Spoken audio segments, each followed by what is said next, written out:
আসসালামু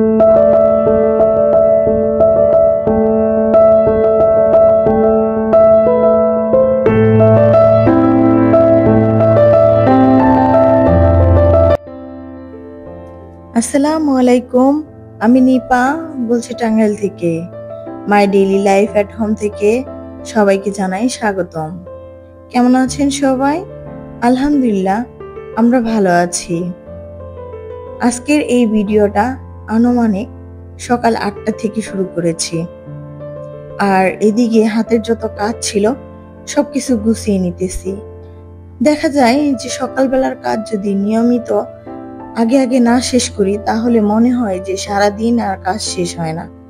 সেজন্যই সকালবেলার কাজ সকালেই শেষ করে নিতে হয়। এদিকে আমিও সবকিছু গুছিয়ে নিতেছিলাম, সবকিছু মুছে পরিষ্কার করে নিতেছিলাম। রাইস কুকারে ভাতও বসিয়ে দিয়েছি সকালবেলার জন্য। সাথে ছোট্ট বাচ্চা থাকার কারণে নিজের ইচ্ছা মতো কাজ করতে পারি না। যে কাজ করতে চায় না কেন সেইখানেই সে ব্যাকরা দিবে। কোনো কিছুতেই যেন শান্তি নাই, সে আমাকে ডিস্টার্ব না করলে তার হয় না। এজন্য সকাল সকাল সব কাজ সেরে নিতে হয়, কারণ দেখা যায় দিনের ব্যস্ততার সাথে পারা যায় না। এদিকে তার খাবার রেডি করতেছি। কেটলিতে পানি বসিয়ে দিয়েছি, কারণ ফ্লাক্সের পানি ঠান্ডা হয়ে গেছিল। আর বাবু তো ঠান্ডা দুধ একদমই পছন্দ করে না, আর আমিও তাকে কখনোই ঠান্ডা দুধ খাওয়াই না। কেন জানি নিজের কাছে একটু অন্যরকম লাগে। এই জন্য বাবুর জন্য সবকিছু গরম গরম খাবার আমি রেডি করে দিই। তার জন্য যেন অন্যরকমই এক মায়া, সে আমার কাছে আল্লাহর রহমত হিসেবে এসেছে। এদিকে হাতের কাজ সবকিছু গুছিয়ে নিয়েছি, কারণ আজকে মেয়ের স্কুলে যাব, তার পরীক্ষার ফিস দেওয়ার জন্য, বেতন দেওয়ার জন্য। তো এই তো আমরা রাস্তার দিকে রওনা হয়ে গেছি।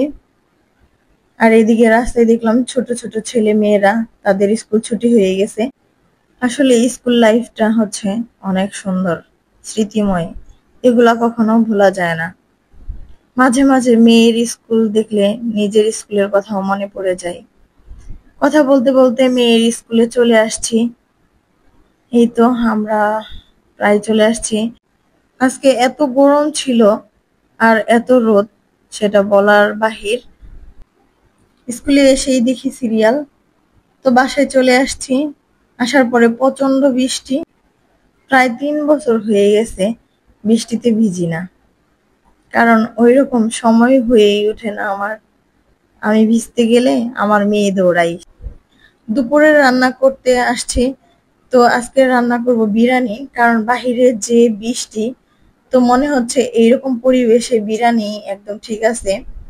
এজন্য মেয়েও বলতেছিল আম্মা আজকে বিরিয়ানি রান্না করো, তার অনুরোধ তো রাখতেই হবে। সেজন্য আজকে বিরিয়ানি রান্না করতেছি। অবশ্যই আমার সাথে থাকবেন।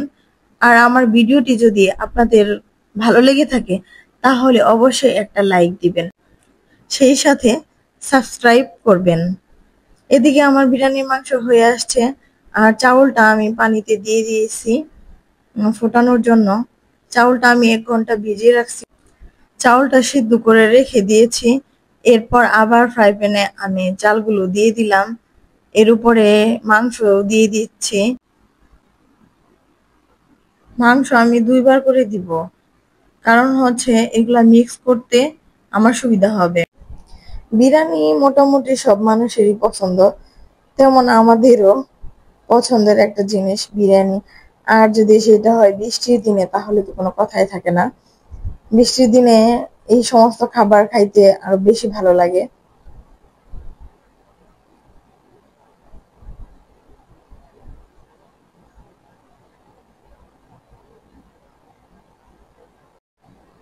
চাউল আর মাংস আমি দুটাই মিক্স করে নিচ্ছি, কারণ আমার রান্নাটা প্রায় শেষের দিকে।